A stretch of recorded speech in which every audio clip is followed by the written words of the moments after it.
Welcome back once again, ladies and gentlemen, boys and girls, to Dynamo's Dozen, the podcast that we bring you each and every single week, where we talk about whatever may be on our minds, from pro wrestling, sports, entertainment, music, movies, muesli, fresh shocks and jocks, and everything in between. Never forgetting the talc, so much so that I said muesli twice. You may be wondering, if you are unfamiliar with this gentleman down at the bottom of our screen and your screen, by the name of Kenny Noble. He is no relation to Jamie, but he is a very, very interesting character and has some very, very interesting stuff to tell. So, Kenny, welcome to the show. And why don't you go ahead and tell us about why you are here and what you have on offer for all these beautiful guys and gals. I appreciate the intro, man. That's one that's going to live long for a while.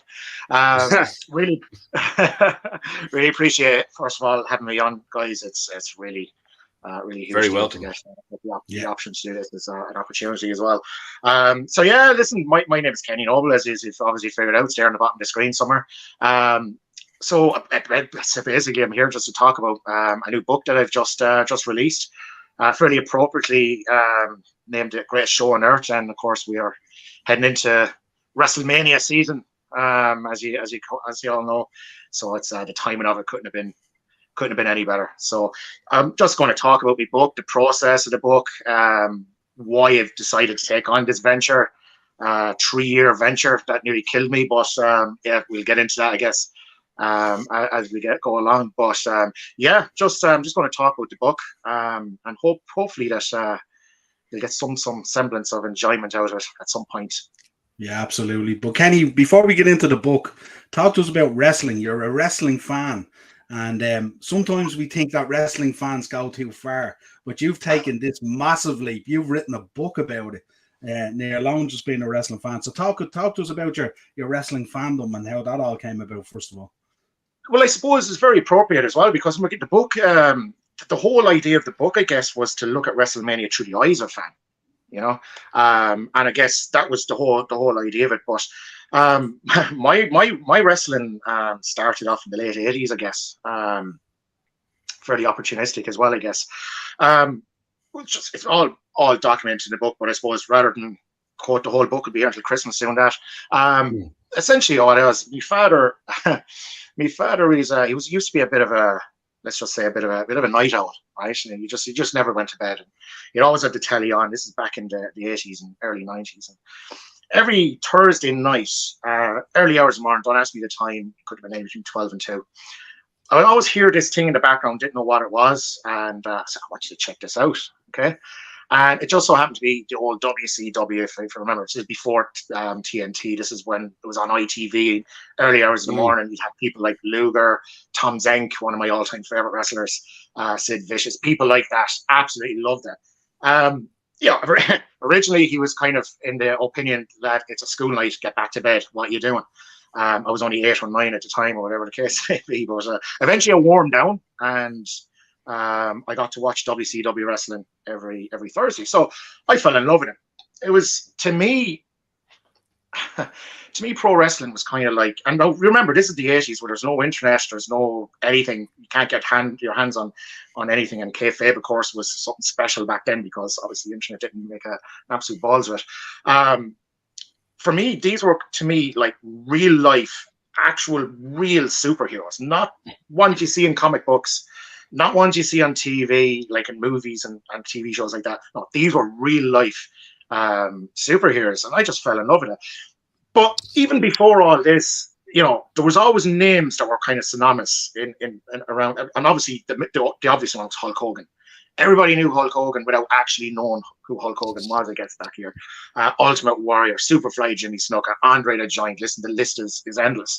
So you knew who they were, but you didn't really know who they were. But this Hulk Hogan character really stood out for myself. And I just needed to get to know a little bit more about Hulk Hogan. So what happened was we went into an old video store. Back in the day, we used to have video stores before Netflix came into the equation. And walked into a video store. We're all about that on this show. Don't worry, man. Bet that. But yeah, no, we walked into this video store. It was in Thurles in Tipperary. Video World was the name of this video store. Best video store in the world. Like, this had everything from banned videos that you'll never see anywhere. How he got his hands on them, I have no idea. I never questioned that. Didn't matter what age you were. He'd just give you an R-rated video. If you were 10, doesn't matter. He'd give it to you. But on the right-hand side, he had this big, massive sports section covered in Liverpool videos, Man United videos, the odd Arsenal video. But all the wrestling videos were there, right? And the one that caught my attention straight away was obviously Hulk Hogan's Real American. So, listen, gonna have a little bit of that, right? So, got the video. I actually have a copy still. Yeah, but well, barbell, yeah, he's got the easy bar on the front of it. Yeah, I have it. It's a great watch. But I finally got to see who Hulk Hogan was. I heard who Hulk Hogan was. Now I got to finally see who Hulk Hogan was. And lads, without a shadow of doubt, as soon as I seen this character on screen, that was it. I was in love with wrestling. I was done. I was absolutely in love with wrestling. So, you know, went back to the video stores every week, got me wrestling videos. And of course, the one that stood out for me, whether it was just because it was a big, huge brick of a cassette, I'm not too sure, was the WrestleMania 4 video, right? In fact, I'll show you. It was massive, yeah. I remember. I still have it. It's right there. So WrestleMania 4, obviously the reason Hulk Hogan was on the front cover. I was obsessed with Hulk Hogan. I needed to get this video out. So, you know, get the video for the week. I'd watch it every day as I came home from school. I stuck it on. It was so bad I knew the commentary off by heart from start to finish. That's how terrible it was, from my perspective at least. But from that point onwards, I was sold. Look, wrestling was everything to me from that point onwards. There was nothing else that would interest me going forward. But more importantly, it was WrestleMania, wasn't it? And even as a small kid, you felt there was a mystique about it. Couldn't quite put your finger on what it was at the time. Obviously, I was quite young, maybe a little bit naive, but there was always mystique about it nonetheless. And, you know, it was just... WrestleMania 4 was my first introduction to WrestleMania. And That's a great one. You've a similar. You really do have a similar trajectory to me. Niall will verify that actually. Yeah. It's funny enough that you mentioned the country.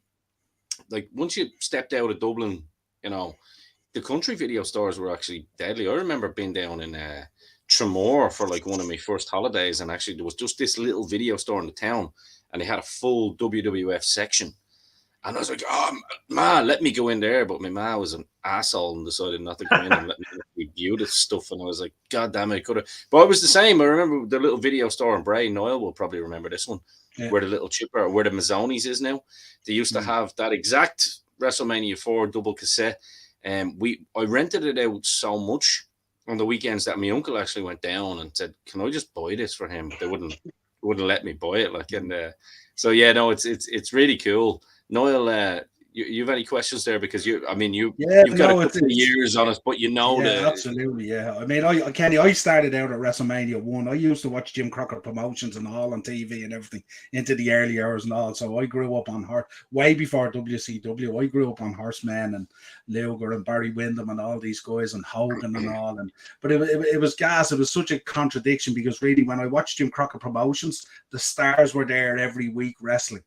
But when I watched WWE, you got a promo from Hogan maybe once a month, and you might have got a match at the end of the month if you were lucky, kind of thing. You know, that was enough, though, wasn't it? Yeah, they always left you hanging because Honky Tonk could be there next week, or Ricky the Steamboat, or Macho Man, or Hogan, or whatever it was. But it was interesting the way you said about the mystique there, because I've spoke to Ian a number of times about this.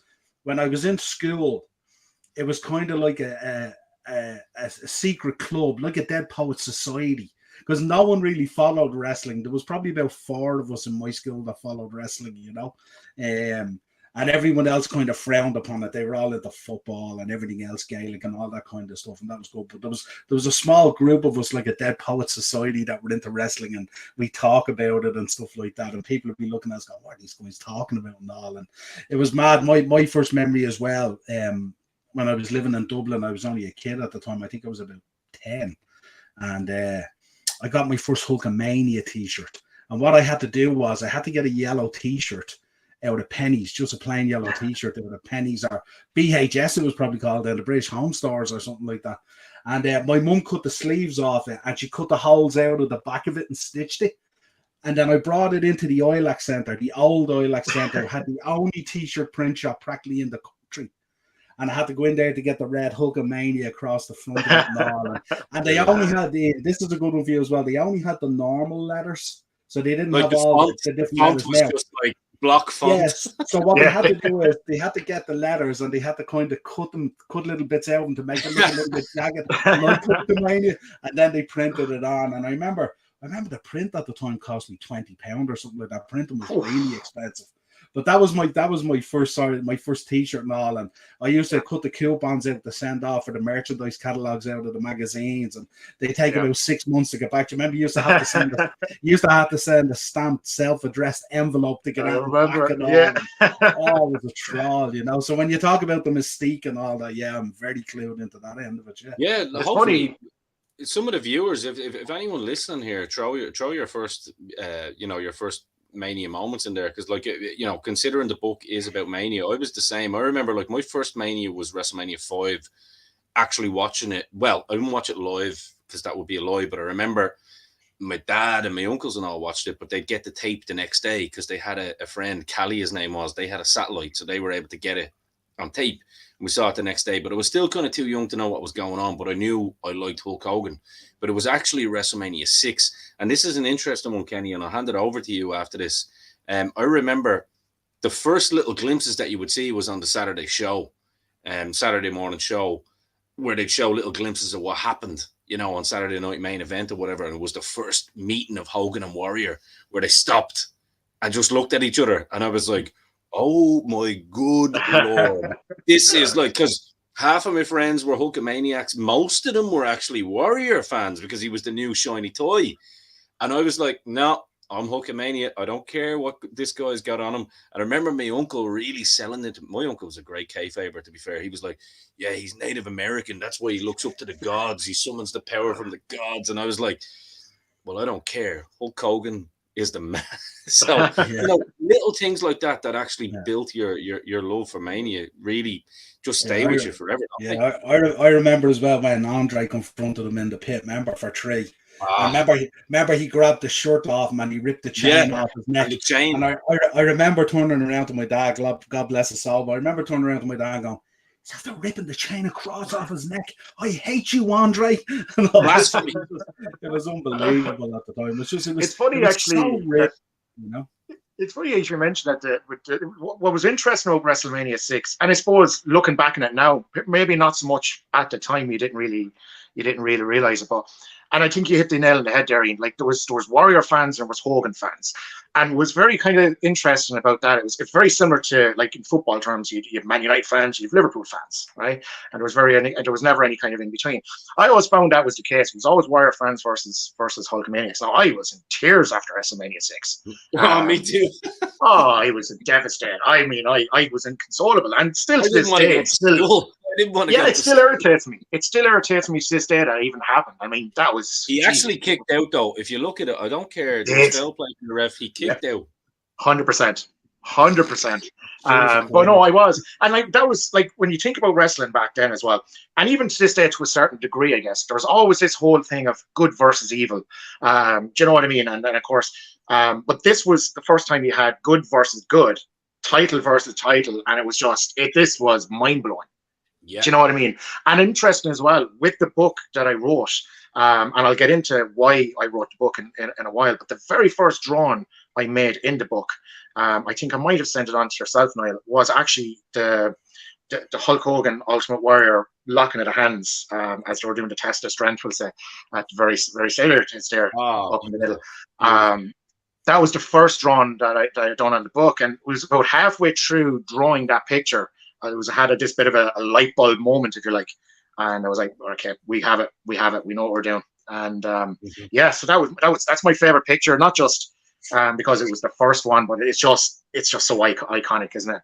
That's actually something, Kenny, I will purchase off you for my new house. I would get that definitely framed and have it in my my beautiful little studio as a backdrop. That is just absolutely fantastic. We've been talking about that, and I said it to Kenny as well. Not only should you be selling the book, this is all Kenny's own original artwork here. Yeah, it's He drew absolutely all these beautiful. for the book and all. And I was saying these Beautiful. would make beautiful art pieces as well, you know, Yeah, to sell framed and 100%. stuff like that. And all. Let's just take a comment here. DJ Taz 316 is in the chat. I won a WrestleMania 4 t-shirt and poster and hat in the Evening Herald in 1988. I still have the Nice. poster and t-shirt. Great memories, lads. Super. Love that, That's DJ amazing. Taz. Brilliant. Awesome. Absolutely. That's Just so people amazing. know as well, if you do want to order the book, the link is in the description there. Get on there Yeah. and support this man, Irish man, doing great things, and he's poured his heart into this. And we're going to get into that now. Just to let Support you know, your this own, is 100%. Yeah, absolutely. Yeah. This is the actual book, and what a cover. The beast is on there himself, and of course we have to have that page open there as well, that you just spoke about, Kenny. What an iconic picture that is. Can Absolutely. I ask you a question, actually, Kenny? Yeah. Just on that, because Niall knows I'm a little bit of a art fan myself. I've always been kind of into comics and stuff, and I've always been into illustrating, and I'm all right at it. Like I'll say that, but that's really unique what you've done here. That you've decided to not go for the generic route and just put pictures in and try and get them licensed and stuff like that. You've actually kind of been really smart here, actually, and kind of done your own illustrations of these photos. What Yeah. was the thinking behind that, actually? Well, do you know what it was? So I do a lot of artwork anyway. I do a lot of the independent Comic Cons over across the country. Sure. We've actually got a massive one coming up in Enniscorthy now on the 16th of April. Cosmic Rebel. That's going to be a huge one. Well, you can come on the show for that again. Don't worry. At the time. Brilliant. But no, like the whole idea was, I suppose, look, I've always kind of flirted with the idea of publishing something big, all right, something decent, something big. But I could never quite figure out what that was going to be. And you know, as anybody that's got anything to do with media, it's trying to get that creative spark going. It's always going to be something that just hits you like that. Like a ton of bricks. Like, for example, the whole bootleg Jesus stuff I done years ago with Owen Colgan. That was just something that fell in my lap accidentally, and I just ran with it. This was similar as well. So it was 3 years ago, and it was just the week of COVID, after everybody was sent home from work and school and God knows wherever else they were sent home from as well. And we couldn't even as much as go to the front door and walk 5 kilometers up the road, if you like. So I sat in my studio and I said, right, I'm just going to draw a picture. And it was WrestleMania season, of course. So I decided, right, I have to draw a WrestleMania one. That's what I want to do. And it was that picture of the Ultimate Warrior and Hulk Hogan I started to draw. So it was a mixture of pen and ink, pencil, charcoal, a little bit of everything just to get the textures right. Like, so did you actually do this on paper rather than you didn't do it digitally or anything? You done it on paper? There's not one picture that's done digital. It's all hand drawn. That is effing. I don't want to YouTube. I don't want to affect the algorithm here. That is absolutely awesome. I mean, I'm looking at the Daniel Bryan photo there in particular because of the detail with the crowd. Because as an artist, I'm looking at that going, good Lord. And am I right? That broke my heart. It really did, because you're trying to get as much detail in there as well, but you don't need to put too much emphasis on the crowd either, just to get the actual the general feeling. But no, it was that particular picture, the Warrior and Hogan, and it was about, I'd say it was about only about a third of the way in. Right, only about a third of the way into the drawing, and all of a sudden, bang! It hit me. This is what I want to write about. I want to write about WrestleMania. Well, I don't want to write about WrestleMania as in like facts and figures, because like they're 10 a penny. I wanted to do something completely different. I want to talk through about my experiences with WrestleMania, how I grew up watching WrestleMania, specific moments leading up to WrestleMania. There's stories about my firstborn child was born just before one of the WrestleManias, which is a funny story you read in the book as well. Nice. And just little bits and pieces like that. Personal things, but still things that people can relate to at the same time. So I started putting pen and paper. And of course, we had a little bit of time then to our hands because of COVID, and I just went full tilt into it. As you know yourself, I mean, those drawings, they're not done in 10 minutes. So I knew this was going to be a bit of a long haul. But I was burning the candle at each end anyway. I was going to make sure I get this done absolutely right. So yeah, when you start something like this, when it's a project that you absolutely love, about a subject matter that you absolutely love, it just comes out so easily. Now the writing was effortless because, like I said, I went in order of each WrestleMania, and I was just thinking about what my experiences were in the lead up to that, and it was just so easy to write about it. was so easy. It just flowed out. I mean, the writing was done very quickly. Writing was done in about 3 months. The drawings took about 2.5 years, but the actual everything else was done quite quickly. And I just felt myself, I had something decent, but what I had to do as well, I had to do a bit of research into it as well, because I just didn't want a generic book. I didn't want something that, you know, you could buy 10 different versions of it somewhere. So what I done was I done a few different Google searches, tried to find if there was something even similar to it. Millions of different Google searches, everything came back absolutely negative. I said, right, I've got something here. It's not been done before. Basically, you were trying to not sell the book on the art alone. You wanted to kind of create a narrative that you could kind of get people hooked. Exactly. Yeah, exactly.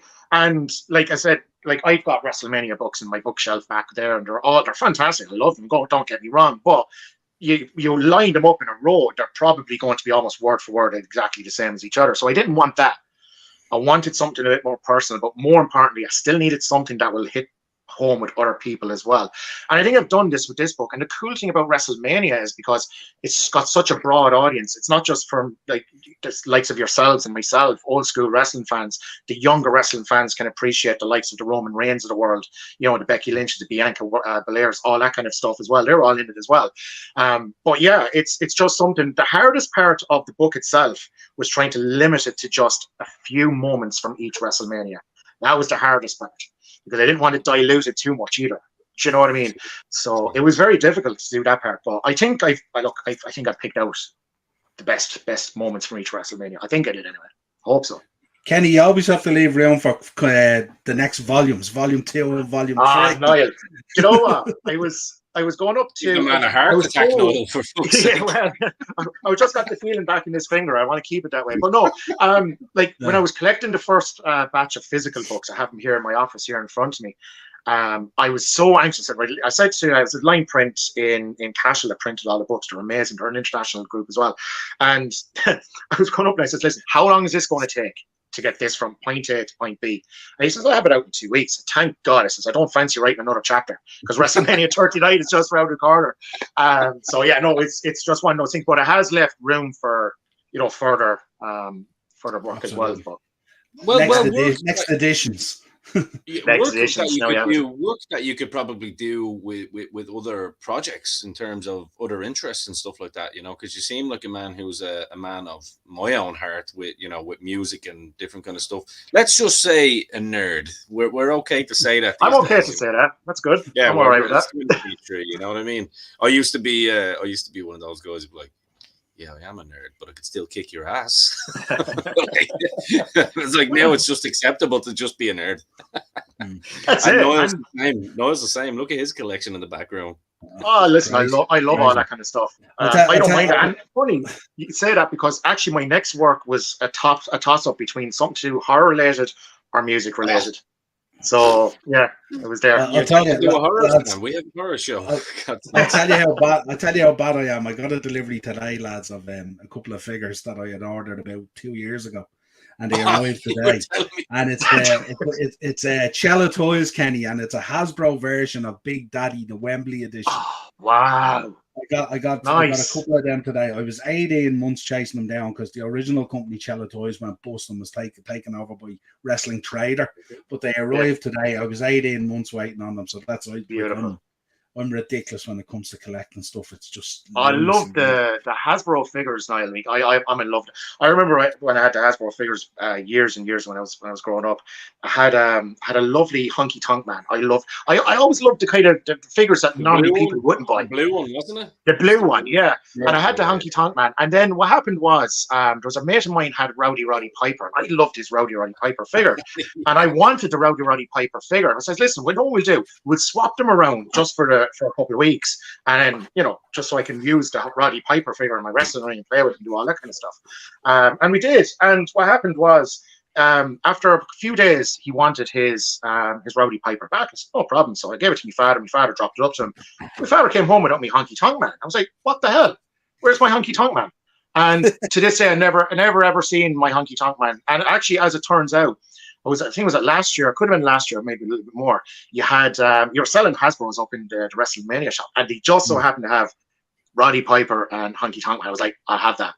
I'm having Happy that. life. So I now have my Honky Tonk Man and my Roddy Piper again. So I'm happy. Great Can stuff. I make an admission live on air here and send an apology out to Keith Dunn if he still listens to the show or if whatever? Because Keith Dunn was someone that we used to do our own wrestling matches in school, basically, and he was a Shawn Michaels fan. I was, of course, the biggest Bret Hart fan you'll ever meet, and so we used to always basically mimic their matches. And he went to the live show and got the HBK glove and all that kind of stuff, and I was like, yeah, fuck you. And I remember this is God's honest truth, right? This is how much of a slime ball I was. Oh yeah, I had the only Shawn Michaels figure I had was the rocker version, the one where you flick them up off the top, Yeah. you know, with the green tights. Yeah. So I was like, I need a loan of this, like the Shawn Michaels with the white trunks, you know, with the glasses on, and Yeah. So I was like, give me a loan of that, and I was very domineering. I was like, just give us a loan of it for a couple of weeks. I never give it back. I wouldn't give it back. And I thought I got away with it. This is a true story. One day there was a knock at the door at about 4 or 5 o'clock, and my stepmom answered the door, and it was his man with him out in the fucking behind her crying that he wanted a Shawn Michaels figure back. So I had to give it back, and I got in trouble for trying to basically, technically wasn't steal, it was commandeering, I felt. Borrowing without giving back, really. That's kind of really the... Yeah, he didn't want to wrestle me after that again because I was probably a little bit stiff. Deadly. Oh, amazing. So yeah, just to let our viewers and subscribers know as well, we're going to have a book launch day, Mania Saturday, which is April Fool's Day, I think April the 1st of this. And Kenny's going to be in store. I think we're talking sometime in the afternoon, but we'll confirm all that and put it up on Instagram and stuff like that and all. And Kenny's going to be there with the books. He's going to be signing them and mixing with fans and stuff like that. So if you're interested in getting a copy of the book, if you want to buy it beforehand, the link is in the description, or if you want to pick it up on the day, whatever suits. And there'll be books there on the day as well, Kenny. So yeah, talk to me then about the process. That process of the book and stuff like that, and you know how it flowed from chapter to chapter. And is there any particular WrestleMania moments that come to mind that didn't make the book, but that you felt you could have you wanted to squeeze them in? Yeah. Listen, there'll be a list of length of my arm beyond the Christmas going through the ones I couldn't put in. But I suppose the process for me from the very start, apart from the Ultimate Warrior Hogan picture from WrestleMania 6, before I kind of carried on to the next part, I didn't do them in chronological order. The writing, yes, was done chronologically, but the actual the images were not. And what I was doing is I was just taking a list of different WrestleMania moments that meant something to me, because everything had to be personal as well, you know. And I just picked out some many moments. But then what I done as well is I kind of liaised with some of my mates who are also wrestling fans as well. I just said, listen, what would be your WrestleMania moments? Show me a few pictures and images that mean something to you and let me know. And they sent me on countless ones. And there were some that I completely forgotten about. One in particular was the Ric Flair interview at WrestleMania 8. He's covered in blood and he's got Bobby Heenan and everybody at the side. And that was the one I was like, oh my God, how did I even forget that? So I just spoke with a few of my mates. I got a few extra ideas and ones that I mightn't have thought about. There's some moments in there that might surprise you that are even in it. Perhaps, I don't know. But again, there were a lot of personal stuff. For example, Bret Hart versus Roddy Piper for the Intercontinental title. That was a match that I absolutely loved. It was incredible from start to finish. Now, I love Piper. It was the first person I always looked for, especially when it came to interviews, because they were just ridiculous. He was always going to come up with some sort of pipe bomb before any CM Punk came up with those things Piper was doing. And he was just amazing. For me, he was one of the greatest of all times. And there was other moments then as well that, you know, that had to kind of, I had to be very careful, because I know there's very time constraints. There's a lot of time constraints here as well, because as I said, those pictures, they're not done in a few minutes. They do take hours, in some cases days as well, depending on like that Daniel Bryan one, which nearly killed me and nearly had a stroke doing that. But it was just one of those things. Like, but I was going to have to be very meticulous in how I was going to choose the images and which ones were going to make the book before I even started it, because there was no point in just kind of winging it, you know. Funnily enough, out of all the WrestleManias, the most that will have images will be there'll be no more than 2 images for each WrestleMania. In some cases, only 1. But funny enough, last year's WrestleMania, I couldn't condense it down to any less than 3. had to put 3 images into this. It was the only WrestleMania that got 3 images, and I don't know why. But it was just, there was 3 images. There was obviously Roman Reigns, which you've seen the image of there a few moments ago. You had Cody Rhodes return, that had to go in. I mean, God. And then of course the Triple H, laying the boots and the mic down on the ring. So they had to go in. It was images like that. The moments that you're asking me about that kind of meant the most to me about going into the book that couldn't be omitted. There was one there you seen there a second ago, Rock and Hogan. I mean, my God, I'm getting chills even thinking about that right now. Yeah. Because from a fan, Hulkamaniac growing up, like the two of you guys, when he left, Rock kind of took up that mantle. Well, eventually took up that mantle and became that guy. And to have those two somewhat in their prime, at least anyway, against each other, it's just a moment you'll never see again. You'll never see it again. But the process was tough because you're holding down a full-time job as well, and you're trying to get this work done. It's so hard. It was the point that I was just drawn. I finished work. I'm in the studio. I'm drawing. It's midnight and finishing up, 1 o'clock in the morning, finishing up. And it's like Groundhog Day. And like I was saying to you guys before we went on live on air, my left hand and my middle finger lost all feeling in it from the tip off, from the knuckle upwards. I couldn't feel it at all. It's just barely even got back now again at this stage. But it was just hard work and hard graft. But I just was so invested in getting this done. I didn't care about the time, how long it's going to take to do, because I wanted it to look really well as well. It had to be perfect. I didn't want something thrown out in 3 months' time and it was just going to look arseways, look terrible. I didn't want that. So I didn't mind how long it was going to take. So yeah, the process was tough. It was tough. A lot of lost hours of sleep, put it that way. But again, I'm so proud of it. It's just something that I've always wanted to do, and just to have something there that you love and have a book written about it, that makes it all worth it. 100%. Well, I suppose the thing about writing a book and doing all that artwork and everything and putting your own personal touch and your own personal view of things in it and stuff like that is, dare I say, even when we're all dead and gone, that book will still be there. You know what I mean? That book will still live on through. Kind of, it's like a portion of your legacy, really, as well, as a wrestling fan. That not a lot of wrestling fans achieve, obviously. I mean, obviously, I went into business and I opened up a shop because I love pro wrestling so much, yeah, I wanted to talk as well. No, that's a good point, though, Niall. And for anyone out there thinking, it's the same for me. Like, I didn't get to quite achieve my dream of making it to the big time as a pro wrestler. But I'm also very proud of the people that did that, all came from that one class, in a small school in Bray, County Wicklow. Like, I live vicariously through them.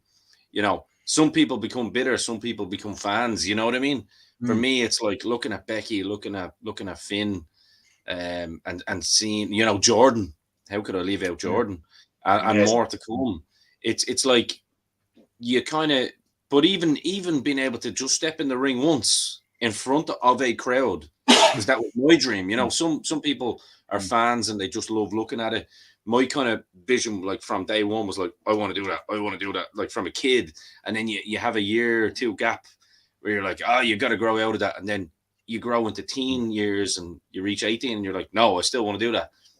And it's like, just to be able to even do something like that, you can sit on your deathbed and go, well, look, at the end of the day, I did something that, a lot of people didn't do. And it depends on what your vision is, and that's a good point. Like Niall's vision was to open up a shop as a fan. Your vision was to, really work on this book. Everyone's different. And I think it's great to be able to kind of create those little bits that you can be proud of, whether it hits off and if you're doing anything to become a millionaire, then there's no point in doing it, in my opinion. Absolutely. Yeah, absolutely. Absolutely. And like, to be honest with you, like the intention of this book, when it did get out there, excuse me, monetary value never bothered me at all. Okay, if I lose money in it, then so be it. I don't care. But just to actually, you said yourself, to do something and get something out there that you're so proud of, that was the idea, and hopefully that other people will look at the book and enjoy the book, and somebody will get enjoyment out of it. That was the whole reason for doing this in the first place, And I'm hopeful. I'm thankful for the opportunity as well. So it's it's buzzing. Yeah, absolutely. I wanted to ask you as well, the cover of the book. How did you arrive at this picture for the cover of the Yes. book. When you see so many iconic pictures and drawings that you have done, and I mean, you could select any of them really. But how did you decipher it down to Lesnar goes on the cover? You know what? I'm actually delighted you asked me that, because there's going to be a lot of misconceptions as to why he chose that particular image. That image could have been anybody from Brock Lesnar to Dangerous Danny Davis. What I wanted to capture there wasn't a fucking answer. Basically what I want to capture there, it wasn't the individual, it wasn't the moment, it was the expression and what it means. When you look at the emotion in Lesnar's face there, it's excitement, it's I'm getting into this. That's the reason for the image. It wasn't anything to do with Lesnar. Like I said, it could have been Bob Backlund, anybody, I don't care. But it needed to be somebody, or it needed to be an image that created the excitement of what I was trying to achieve here. I think that kind of summed it up in a nutshell. Yeah, I love that. I love that image. I tied with the front cover. That was actually, the front cover took me months to even think about what was going to look like. And I said, it needs to be something simple. Black and white, simple, one image, title, done. And that was it. And just to capture the raw emotions. That was the reason for it. But I'm delighted you asked me that, because I know a lot of people who just say, it's Brock Lesnar because it's Brock Lesnar. No, that's not the reason at all. No, you see, because my next question was going to be, how many front covers did you go through before you arrived at Brock Lesnar? Because well, put it this way. Like Hogan and Warrior, Hogan and Rock, so many iconic images that if you sat down and you say, give me 20 iconic images from wrestling from the years that you followed it and stuff like that. And if you were writing a book, or if I was writing a book, I wouldn't necessarily have thought of Brock Lesnar to go on the cover, but I could see it's a great choice, you know, and it'll be an interesting one. And that is one that will generate conversation, because people will go through the book and see all the cool images like Hogan and Warrior and Hogan Rock and all these different brilliant images, Daniel Bryan and all. But on the front of the book, which is what you see on the shelf, will be Brock Lesnar. So it's an interesting dynamic. And if Danny Davis is listening to the show, the link is in the description if you want to order the book. Yeah, good marketing as well, though, in a lot of ways, I think, because Brock is still relevant and current. Yeah. You know what I mean? Yeah. I'm not saying that you've done it just purely from a marketing perspective, no. But say we had went with Danny Davis, you know, I'm just saying it's you know, people, maybe they'd have been intrigued, but he probably would have had the referee shirt on and stuff like that, and people probably thought it would have been like an NFL book or something about the Super Bowl, to be fair. It's great question. Well, the dynamic of the cover as well, and as you laid it out there, Kenny, as well, we were talking about Ian's background to wrestling and all these people that came through, and Becky and Balor and all these people, and even loads of other wrestlers that have made it really good on the indie scene, but not necessarily made their way to WWE, that it came out of that just little school in Bray, you know. It was shout out to Paddy Morrow, possibly one of the greatest wrestlers. Unbelievable. Sean Maxer Brennan, Adam Abbs, Carl Shooter O'Rourke, all these guys who are phenomenal wrestlers down there doing great things and stuff like that. But what was interesting is when you look at all those and the effort that they put in, and I firmly believe that pro wrestlers are basically the greatest athletes on the planet, because they've to do so much more than just a single sport that you kind of thing. It encompasses so much stuff. And they don't really get the plaudits here in Ireland that they deserve, except within the wrestling community. Like if you're an Olympic boxer in Ireland, you're revered. If you're an Olympian, if you're an international footballer, you get a job in the Premier League, whatever, you're revered. But these people are really doing amazing things in America. And I often say to people as well is, you don't actually fathom how big these people are in America till you go to America to a WrestleMania and you see the buzz and you see all the different ads on tellies that we never see over here. These guys are on every second ad over there, and they're unbelievable. And it was nice that you said there as well that you captured the emotion of Brock and the effort, and you can see the emotion that comes off that page shows the effort that these put in as athletes and what it means to them at a time where sometimes we're kind of frowned upon that it's not real and it's this and it's that and all. But for us as wrestling fans, and of course I'm in the business in terms of the shop, Ian has been trained as a wrestler and he was involved in wrestling. You're after writing this fabulous book now and doing the drawings and all. it's very, very real to us. Very, very real to us. And I just that's why I asked the question, just to segue onto the cover. It's cool that you give me, and that's why I segued into where they don't really funny get you their say that plaudits, because I was only talking to somebody about this the other day, and it's remarkable that take WrestleMania 35, and you know where I'm going with this one. Like the sheer magnitude of what that woman achieved that night is incomprehensible. And you know, I don't know about you guys. Like, obviously, I live down in here in Tipperary, mightn't have the same publication. I don't know what, but I probably count on one hand, and I probably only need one finger, how many publications picked up on what Becky achieved that night. I mean, that was huge. There'll never be another first women to headline WrestleMania. I was there. Do it in the way she did. I was in the stadium. I was there. It was amazing. Phenomenal. Amazing. But you know what I mean? Like, but nobody picked it up over here. There wasn't a single thing that picked it up over here. And that was huge. And even just in terms of who she did it against, Charlotte Flair, arguably one of the greatest of all time, Ronda Rousey, for obvious reasons. This was huge. And it was just not picked up. There's quite a big write-up, actually, about Becky Two Belts in the book as well. Had to be, for obvious reasons. But it's just something that kind of annoys me a little bit. And when you're coming across that word, not real, the other one that I used to hear when I was growing up, and don't say the F word. Don't say. I will never say the F word. But you make that transition from primary school into secondary school, and you're seen as more kind of adults, for want of a better term.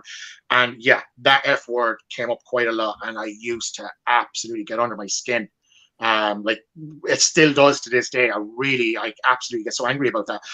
Because as you rightly said, like these are the top of the food chain when it comes to athletes. Nobody else can do what they do, and the schedule that they have as well is ridiculous. And they need to be, given their props for that. And I think that's another reason why I love the sport. It's just, it's wrestling, isn't it? They forget as well, like there's no off season for these guys and girls. None. Off season. It's 24/7. 52 weeks a year. They rarely get any Christmas Day if needed. They go from hotel to hotel and suitcase to suitcase, and people don't realize what they put themselves through and stuff like that. And then 100%. they still stay very grounded. Like even when they're home and if they have time and stuff like that, they'll always pop into the shop to say hello or make contact if they want to have a drink at Christmas and with the boys from the old school and stuff like that and all. And Becky's great because I often tell people the story. Becky was one of the first girls to come into the shop and apply for a job, and she gave me in her CV and all back in the day. And she came back into the shop about, I think it was just before, it was the Christmas before WrestleMania 35. And she came in, she was shopping in Stephen's Green with her mum for Christmas. And she just mosed in the door, beanie on the head, hot chocolate in her hand, sat down on the stool, and she goes, "How's it going?" And I said, even after he didn't give her the job. Yeah, listen, I turned around and I mentioned it, and I said, "I have the CV out back. I wonder could I get her to sign it." When she retires, we're bringing her on this show, and I'm gonna fucking grill you on this one. I said it to her that day when she was in the shop. I said, "Aren't you glad now you didn't take the job?"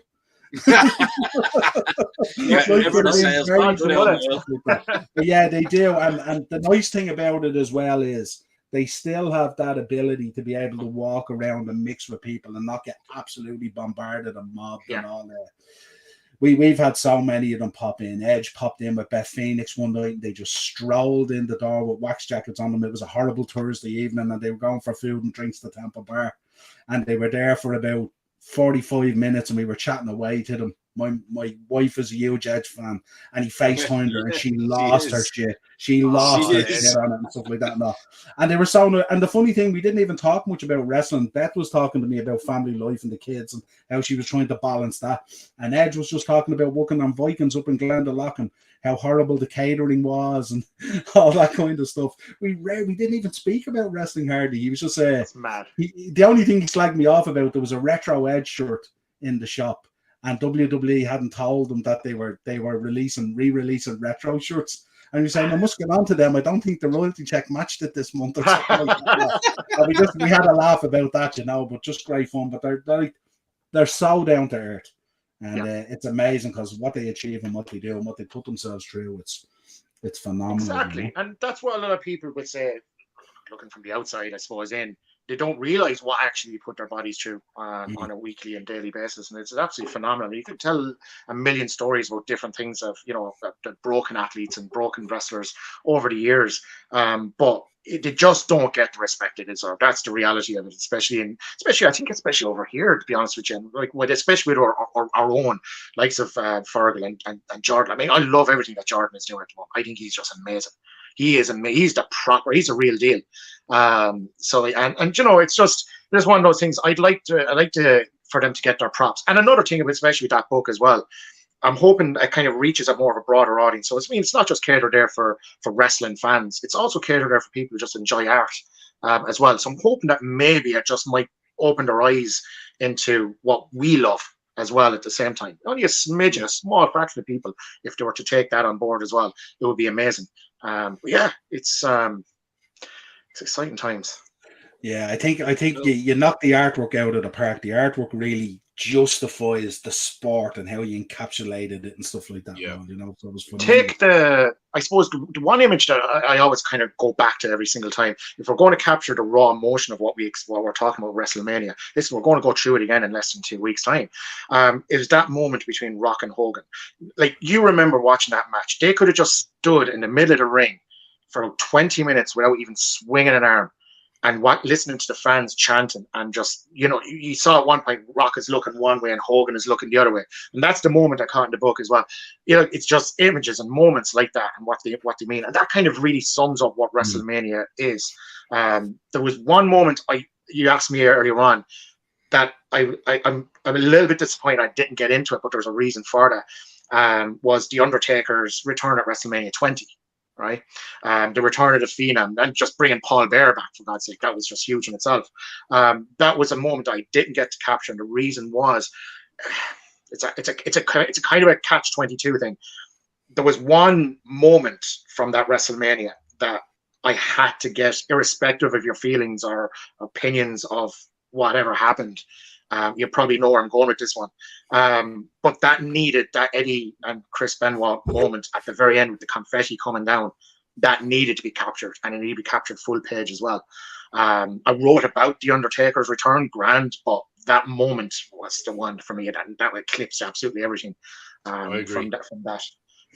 And yeah, I mean, it'll never, if WWE ever do pick something like this up, they will just tear that page out and just go on again. But yeah, it was just, for me, I needed to put it in. Well, we remember as fans, you know what I mean? I mean, for me, as a young man, that was actually in and around the time when I was proper learning what to do, and like watching those two guys. I'd watched all the Dynamite Kid videos that I could fucking get, but it was like, this is the modernization of it. You know what I mean? And watching Guerrero, especially as well. Like I watched Guerrero from '96 onwards, when he first, just from seeing him in PWI, and I was like, this guy looks interesting.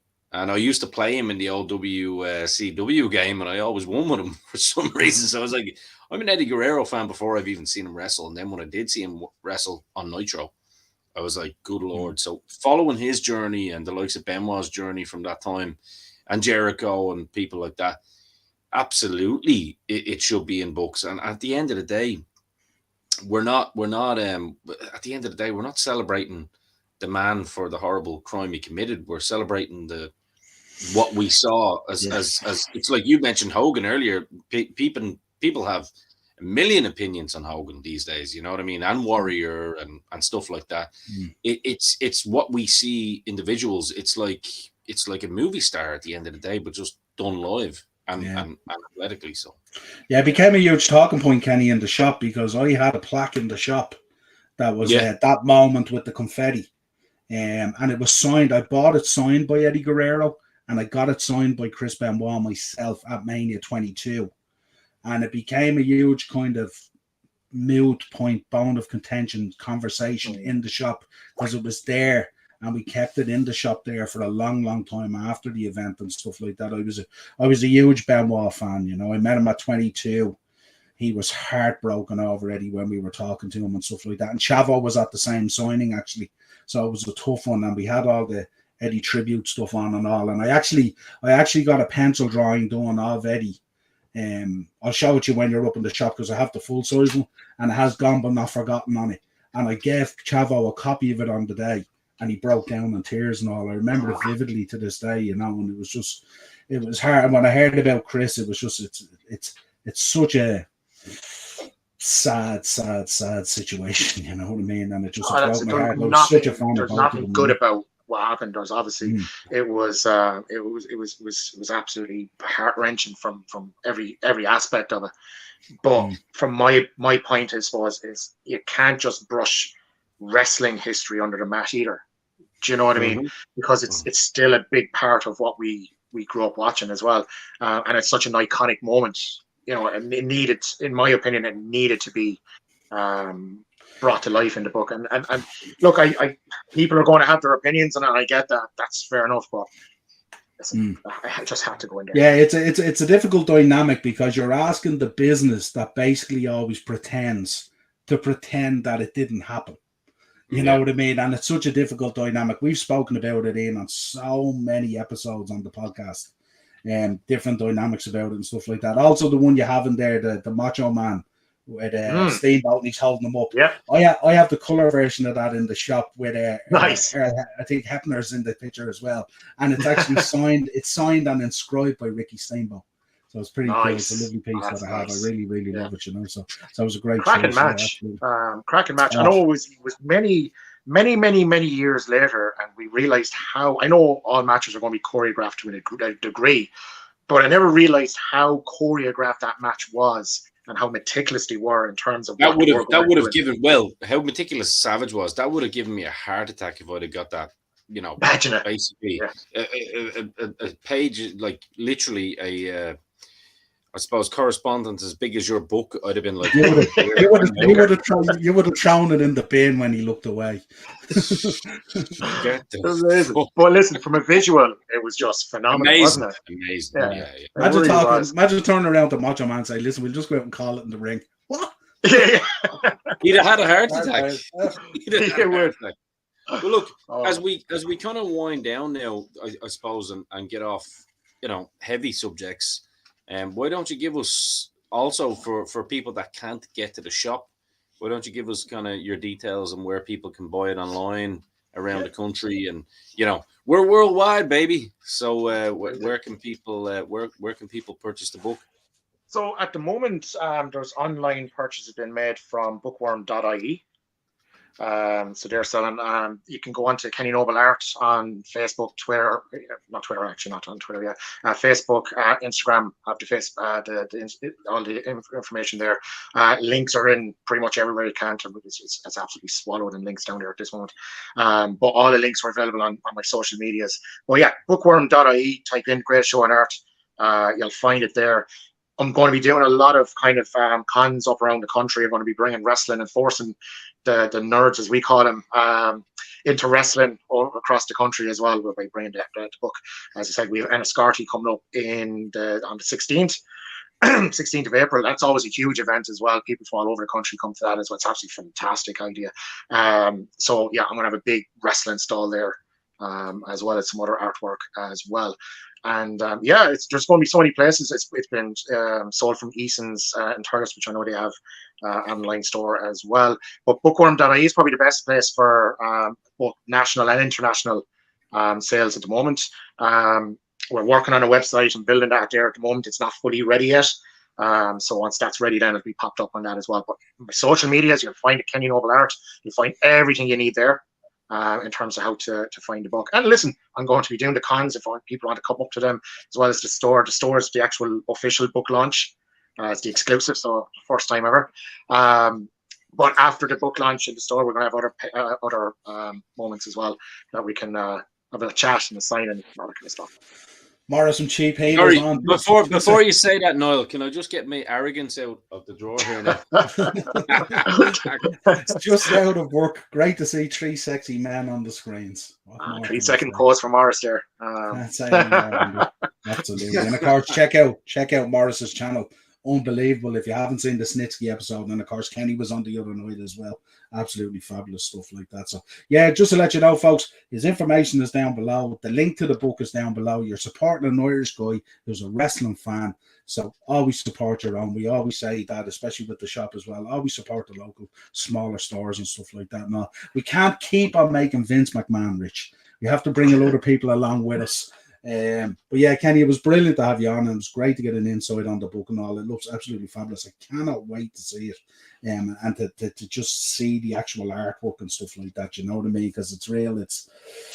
They're real pieces of art. You can see them, and it just rings true with us as wrestling fans all our life and stuff like that, and all, and those moments and stuff like that. And yeah, absolutely brilliant job, fantastic job done on it. And of course, don't forget, Saturday week, April Fool's Day, day one of WrestleMania 39. Kenny will be in the store. I think it's going to be the afternoon. We will give you all the details out because we will be continuing our road to WrestleMania next, either Tuesday or Wednesday, I think it is. And we haven't confirmed the show yet. But Tuesday, I reckon. Tuesday probably for our road to WrestleMania. We'll update you on the Hall of Fame, all that good stuff as well. And Kenny, if you've seen any of our shows, we delve back each week into the week in wrestling history and all. And Ian, I'll tell you, I go way back. I go into the 1900s and stuff like that. And all in wrestling history, so it's real good fun, you know. We're knee deep in Pat O'Connor's run now at the moment, Kenny. So it's it's interesting. And Christine Hanley is in the chat as well. Congratulations, Kenny! Absolutely stellar job done on it. And Ian's in as well. What's the crack, fellas? All good, Ian. Just talking about this.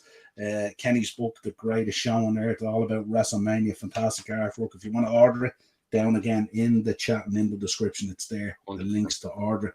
Kenny, absolutely fabulous having you on. We will get you back on again. So when the website launches, or if you want to come on to promote yourself in relation to any of the cons you're going to or stuff like that, just hit me up. You have all my details now as well. We're always available to jump on for a half an hour or whatever to chat wrestling. We love chatting wrestling, as you know. It's our love.